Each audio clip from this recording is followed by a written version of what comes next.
Nós estamos aqui no quarto do Hospital Albert Einstein, em companhia do deputado Jair Bolsonaro e do deputado Flávio Bolsonaro, candidato ao Senado pelo Rio de Janeiro. Eu agradeço muito ao deputado Bolsonaro, que vai falar pela primeira vez, depois do atentado que sofreu, sobre um fato sem precedentes na história brasileira. Um candidato com grandes chances de vencer a eleição foi esfaqueado durante uma manifestação popular a seu favor. Então eu queria perguntar o seguinte, deputado: um episódio desse tipo, de tal forma dramático, muda a cabeça de qualquer pessoa exposta a esse tipo de violência. No seu caso, o que o senhor acha que mudou? Na cabeça, o que o senhor passou a pensar diferente? Eu entendo que esse atentado sim, que no meu entender foi algo planejado. O senhor acha que foi um atentado político? Esse atentado político, na menor dúvida, porque me tirando de combate, você pega os 3, 4 próximos na relação, são muito parecidos. Queria saber o que o senhor sentiu no momento. O senhor comparou um soco no estômago, a sensação. A dor foi exatamente essa, né? A dor, quando eu levei a pancada, eu pensei que um cara tivesse dado um soco, uma pedrada meio de longe. O senhor não viu o rosto dele? Não, o rosto dele não vi. Eu vi um vulto, não teria condições de dizer a cara dele, não teria condições. Tá. Eu vi que tinha um vulto que se aproximou e deu uma estocada. E quando eu caí, eu falava para o segurança, né?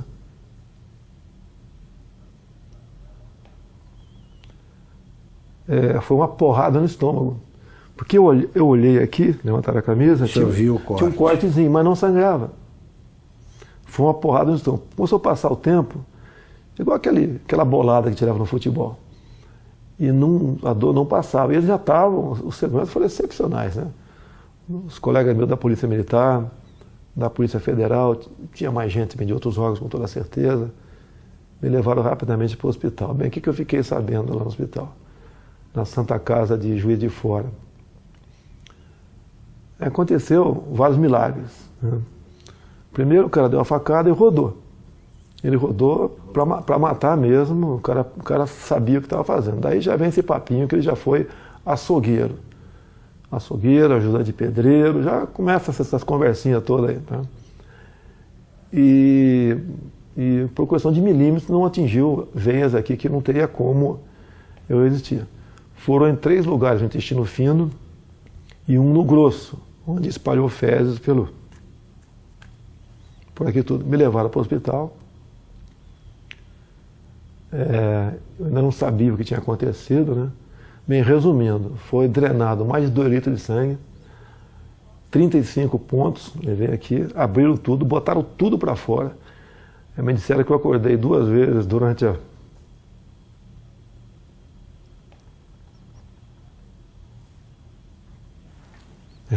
cirurgia, mas eu não estava sentindo dor, nada. E depois fiquei sabendo, quando eu acordei, que não sei se era noite ou madrugada, eu estaria sendo transferido para cá, para o Albert Einstein. O senhor chegou a perder os sentidos lá? Não perdi os sentidos. Não perdeu os sentidos? Nem até chegar ao hospital. Era uma dor de uma pancada no estômago insuportável. O senhor teve medo de morrer? Sempre existe esse temor. Digo mais, não é por mim. Em quem o senhor pensou? Em primeiro lugar, na minha filha de 7 anos de idade. O senhor pensou nela, tem 7 anos. Ela, inclusive, me inspira na política, né? E, logicamente, depois na minha família como um todo. E sempre avisei a minha esposa que, desde o evento até hoje, está do meu lado, aqui em São Paulo, que poderia correr esse risco. O senhor achava que podia... Existia essa possibilidade, tá certo? Porque eu estava abusando, né? Se você vê as tomadas de aeroporto, muita coisa poderia acontecer. E eu falava para o pessoal de segurança do meu lado, que essa possibilidade ia se aumentar a partir do momento que a minha popularidade ia crescendo. Porque eu estou crescendo da onde, Augusto? Qual é o tamanho do meu partido? Qual é o nosso fundo partidário? Eu costumo dizer, é verdade, quer ver?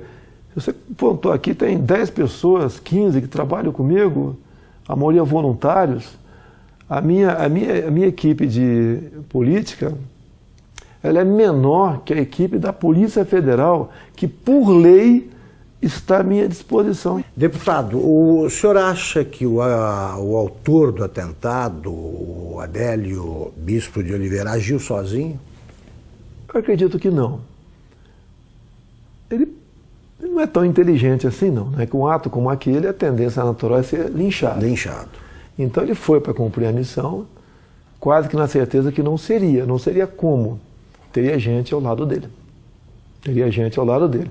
E isso realmente, pelo que eu ouvi dizer, não tenho certeza ainda, a Polícia Civil lá de Juiz de Fora está bem mais avançada que a Polícia Federal. Porque o depoimento que eu vi do delegado da PF que está conduzindo o caso, realmente um depoimento para abafar o caso. Eu lamento o que eu ouvi ele falando, dá a entender até que age em parte como uma defesa do criminoso. Então, isso não pode acontecer. Eu não quero que inventem um responsável, longe disso. Quer que apurem o caso. Eu falar que tal partida, tal não sei o quê, não. Dá para apurar o caso, dá para apurar. Tem uma passagem dele pela Câmara, ou melhor, uma passagem falsa dele pela Câmara, no dia 6 de setembro. Quando tu vai na Câmara, ô Augusto, você se identifica, eu estou no anexo 4, no gabinete tal. Ou é fotografado. Tal. É fotografado. Então quem foi que... Isso seria um álibi no futuro, que se não fosse pego ali, não, ele esteve na Câmara. Então, a Câmara dos Deputados, estou também junto ao pessoal do meu gabinete, a Polícia Legislativa trabalha com muita lisura, tenho muita amizade na Polícia Legislativa. A imprensa tem que apurar. A imprensa tem que apurar. Sabe que tem parte da imprensa que tenta acalmar o negócio ali, né? Mas tem que apurar. Porque o que está em jogo é o poder.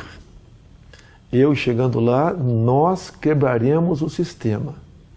Não é na ignorância, não. É na lei.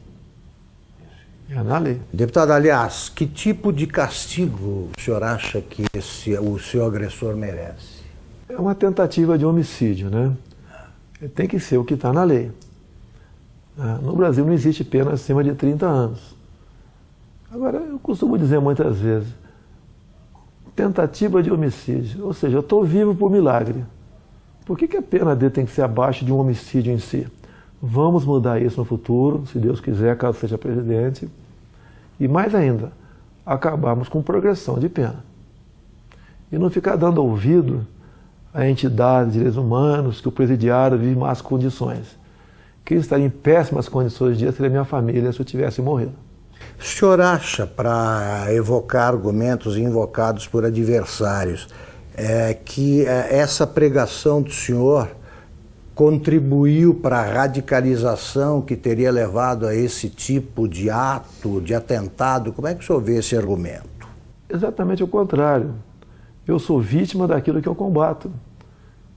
Eu costumo dizer nas minhas máximas, né? Eu prefiro a cadeia cheia de vagabundo do que o cemitério cheio de inocente.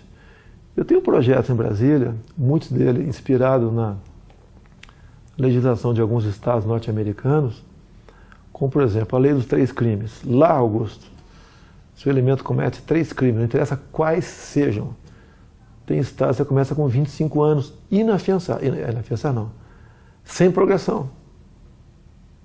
Eu copiei esse projeto e botei 10 anos, vou lutar para que seja aprovado. Não tem cabimento. Você pega um elemento, às vezes, cometer um crime bárbaro aí você vai na ficha criminal dele, tem 50 passagens pela polícia. O cara cometeu 3 crimes, 10 anos sem progressão. Saiu, fez de novo, passa para 20. O ser humano só respeita o que ele teme. Se cometer crime, a punição é quase inexistente. É um estímulo para você ser criminoso. Um exemplo que tenho falado muito de uma deputada federal, uma japonesinha aqui de São Paulo. Ela teve uns 15 anos atrás, o filho de 8 anos sequestrado e executado em cativeiro. Já imaginou alguém matando uma criança de 8 anos de idade em cativeiro? Você é pai, você é mãe, imagine uma situação dessa. O elemento foi pego logo depois. era um ex-funcionário dela. Foi condenado à pena máxima, mas depois de 6 anos foi para o semiaberto. Eu estou vendo que o senhor está entusiasmado com o programa de governo, aí, mas eu quero ainda resgatar esse fato. Eu posso dar, só para dar uma claro. Eu quero dar um depoimento aqui do sofrimento, da angústia nossa quando aconteceu. Eu ia te perguntar como é que foi vista a coisa do outro lado ali. Meu irmão Carlos, ao lado e do outro lado. Meu irmão Carlos está acompanhando meu pai direto nessas agendas, dando suporte para ele, pô, importantíssimo, né? E eu fiquei sabendo por um jornalista. Eu estava saindo da sessão na LERJ, me ligou, seu pai está bem? Eu fiquei sabendo que tentaram dar uma facada nele lá em Juiz de Fora. Você estava onde? Eu estava na LERJ. Aí quando ele percebeu que eu não sabia o que tinha acontecido, ele falou assim para mim, pode ficar tranquilo que, pelo que eu sei, não foi nada grave não. Foi um sentimento que eu não tinha sentido antes. Eu subi, fui no gabinete de um deputado, que eu estava indo para conversar com ele, um deputado evangélico. Rapaz, quando eu cheguei lá, tinha uns 15 pastores no gabinete dele. E eu não sei porque eu sabia, me deu uma vontade, eu comecei a chorar muito, explicando o que tinha acontecido, sem saber o que tinha acontecido, né? E aí, você não sabia? Não sabia, mas eu chorava com medo do que pudesse acontecer, mas tinha certeza que não ia acontecer o pior. Pressentiu? Tinha certeza que não ia acontecer o pior. Mas pressentiu que podia ser uma vontade? Fez aquela oração, todo mundo ali, pela saúde dele. Eu entrei no carro, foram as horas mais longas da minha vida no trânsito, que era a véspera de feriado. E aí eu sabia assim, meu irmão tá lá com ele, tá bem cuidado, tá num bom hospital. E aí, mas eu fui me acalmando no caminho, né? Aí quando eu cheguei lá, que os médicos me explicaram o que era, é que eu falei assim, cara, foi milagre, esse cara não sabe o que aconteceu ainda, ele estava acordando meio grogue. Você achou que seu pai poderia morrer? Eu em momento algum achei que ele fosse morrer, em momento não. Algum. Eu tinha uma paz dentro de mim que isso não ia acontecer.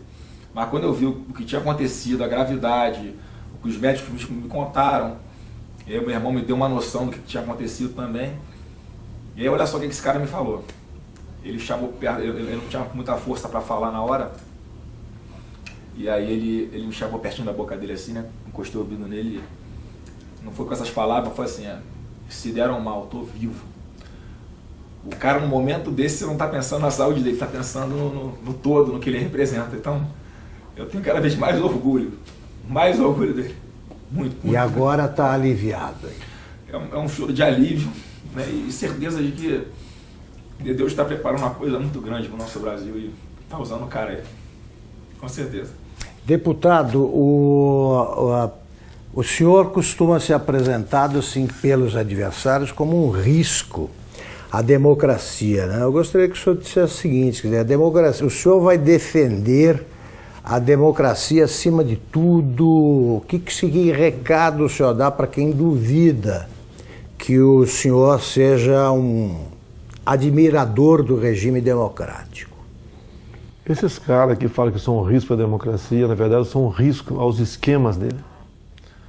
Não vai ter mais indicação para BNDES, Banco do Brasil, Caixa Econômica, Banco da Amazônia, Banco do Nordeste, com esse critério.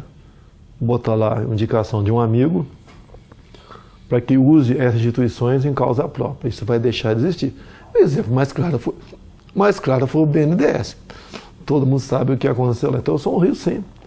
Eu sou um risco àqueles que me pendurados em estatais do governo. Nós temos em torno de 150 estatais. Conversei com o Paulo Guedes, que rapidamente... Vai privatizar estatais. Eu falei, Paulo Guedes, nós vamos priorizar um estudo muito acurado, não vai haver injustiça com ninguém. Mas algumas serão privatizadas, certamente. Vou dizer muitas. Tá? No governo do PT, umas 50 foram criadas. Temos até uma estatal do trem-bala, eu não sei ainda. Isso. Tem lá algumas dezenas de apadrinhados ganhando uma fortuna por mês. A tal da EBN também é outra que você tem que olhar com muito carinho, porque é um orçamento de um pouco mais de 1 bi por ano, uma TV que ninguém assiste. E está lá, amigos do rei estão lá. Então essas estatais que são ociosas, com toda certeza serão privatizadas. Agora existem estatais que são estratégicas. Tenho conversado com o Paulo Guedes, né? Banco do Brasil, Caixa Econômica. Para mim são estratégicas. Então isso daí estão fora de cogitação. E mesmo assim, temos outras, você tem que ver o critério, o modelo para privatizá-la. Não é jogar para cima, quem pegar pegou. Tem que examinar. E uma grande preocupação que nós temos. Nós não podemos ser inquilinos de nós mesmos aqui no Brasil.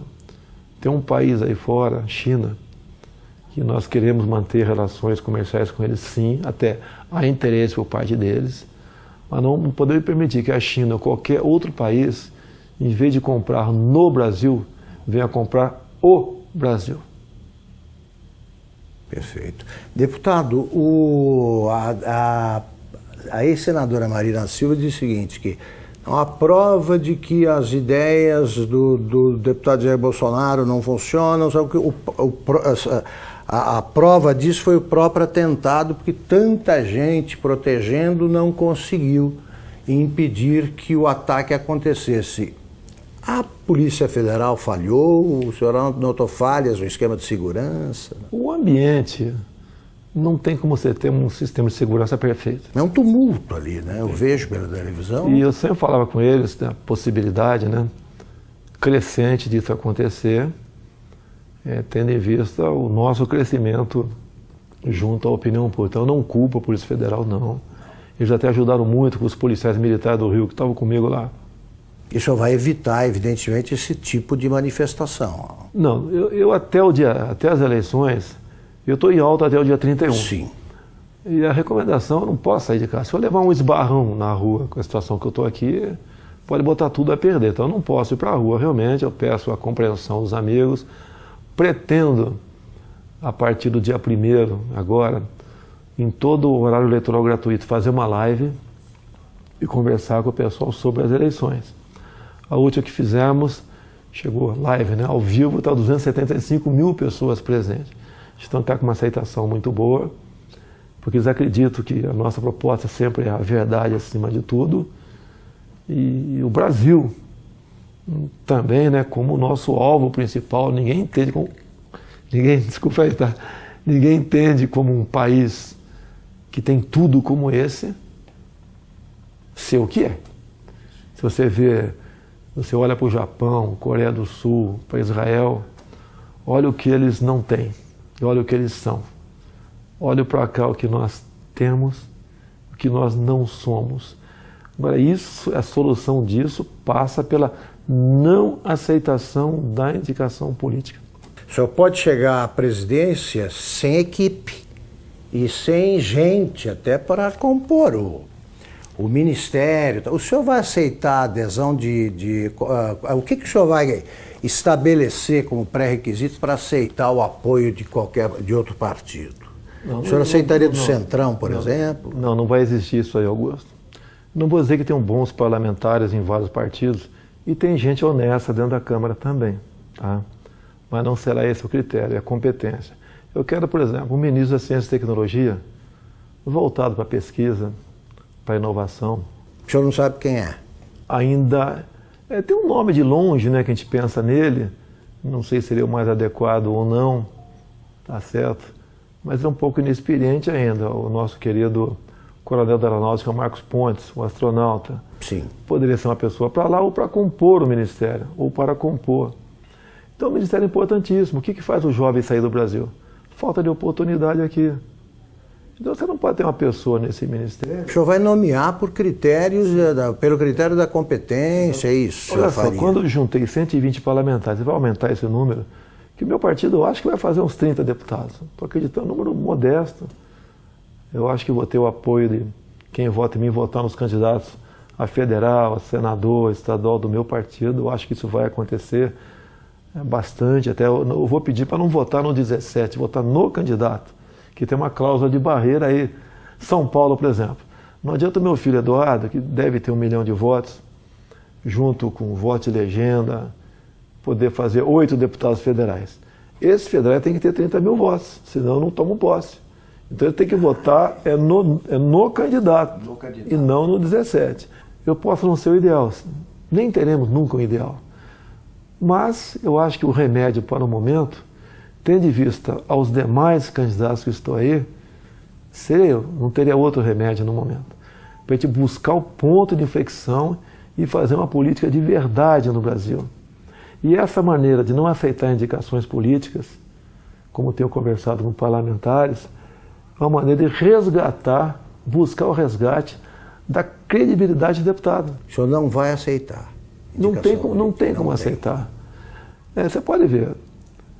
O Onyx Lorenzoni, por exemplo, no meu entender, seria um excelente chefe da Casa Civil, mas não é indicação partidária, mérito dele. Ele vestiu essa camisa comigo, tá ok? Ele também passou por um momento difícil na vida dele, não questão de saúde, né? Então é uma pessoa que é adequada para estar lá. Não é que a gente vai dar as costas para o parlamento, não quero papo com ninguém, não, nós queremos atender o parlamentar. Uma das coisas que o parlamentar sempre reclama em Brasília, o orçamento para as emendas individuais, ele é impositivo. Vai ter que sair, Augusto. Antigamente, ele não era impositivo, né? Era autorizativo. Daí o governo chantageava.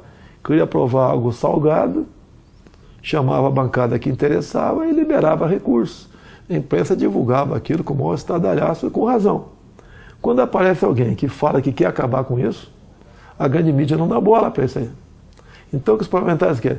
Vão ter suas emendas liberadas o mais rápido possível, porque ou muda a lei, ou eu libero. A liberação, então, não vou querer chantagear parlamentar para nada. Perfeito. Deputado, vamos encerrar a entrevista até por cuidados médicos. A senhora ainda está convalescendo, está em boa forma, mas convalescendo. Eu queria terminar perguntando o seguinte, o senhor acha que o Brasil, hoje, de modo geral, precisa se tornar mais tolerante? O ambiente está muito radicalizado. Que recado final o senhor dá sobre esse quadro brasileiro? Vou falar o Brasil. Há uma certa potencialização em cima disso também. É a pregação da luta de classe imposta pelo PT. Tá? Agora, logicamente, isso vai da educação do povo. Né? A nossa educação leva para, quanto melhor for, leva para o fim da intolerância. Fim da intolerância. Isso é natural. As provas internacionais do PISA, entre outros aqui, você vê que o Brasil não vai bem na educação de há muito tempo. Você tem que investir nisso para jogar na ponta. Tá? Agora, da minha parte, eu nunca preguei ódio. Eles dizem que eu prego ódio. Você não... Eu vi uma matéria dizendo, o Bolsonaro agride gays, negros, mulheres. Me aponte um áudio meu agredindo quem quer que seja. Uma imagem minha agredindo. Jogam e eu tenho que me explicar a vida toda sobre isso aí. É a minha família, minha nova família. Estou indo para 11 anos de casado com a senhora Michele. O pai dela é o Paulo Negão. Nossa família. E 11 anos atrás ninguém falava em Jair Bolsonaro. Era apenas uma figura lá do Baixo Clero que dava umas caneladas na Câmara lá. Deputado, muito obrigado pela entrevista. Eu quero agradecer a todos vocês, em especial Augusto Nunes nesse momento, a população pela confiança, pela simpatia, agradecer pelas orações, vocês foram excepcionais. Realmente os médicos dizem que eu estou vivo por uma obra de Deus, um milagre aconteceu. E vamos juntos mudar o destino do Brasil. Tá ok? Eu sei que existem milhares de pessoas pelo Brasil melhores do que eu. Mas no momento você tem aí, se não me engano, 13 candidaturas, não é isso? Isso. Você não foge, não pode votar no Augusto Nunes, não é candidato. Você tem 13 nomes aí. Analisa, não se abstenha, não se omita. Eu sei que você está muito decepcionado com política, mas a chance é essa. Se continuar alguém do Centrão ou do PT, você sabe qual é o destino. Estamos exatamente no mesmo barco. Vamos mudar o Brasil, sim. Acredito em Deus, acredito em você, acredito no potencial do ser humano brasileiro e acredito que juntos, unindo o Brasil, sem essa história de divisão de classe, jogar cor de pele para um lado, outra cor do outro, opção de um lado, não sei o quê, gênero. Vamos unir o Brasil. Na economia, vamos desburocratizar, desregulamentar. A proposta do Paulo Guedes do imposto de renda, até falei, está sendo ousada. A proposta dele é o seguinte: quem ganha até 5 salários mínimos não paga imposto de renda. E dali para frente, uma líquida única de 20%. A União perderia arrecadação, sim. Mas o gás que você daria para as empresas para os comerciantes, produtores rurais para empregar a gente, desonerando a folha de pagamento, compensa muito. A Inglaterra fez um plano semelhante há 20 e poucos anos atrás. Com o Trump agora ele fez a mesma coisa. Se não me engano, está baixando para 20% o imposto das empresas, né? Isso. Então, deu certo. Não precisou mais exportar empresas para país vizinho mais ao sul ali para produzir alguma coisa. As empresas estão voltando para os Estados Unidos e vamos mexer na economia nessa hora, sem sacrifício para ninguém. Se o alíquota de 20% estiver alto para alguns, eu converso com o Paulo Guedes.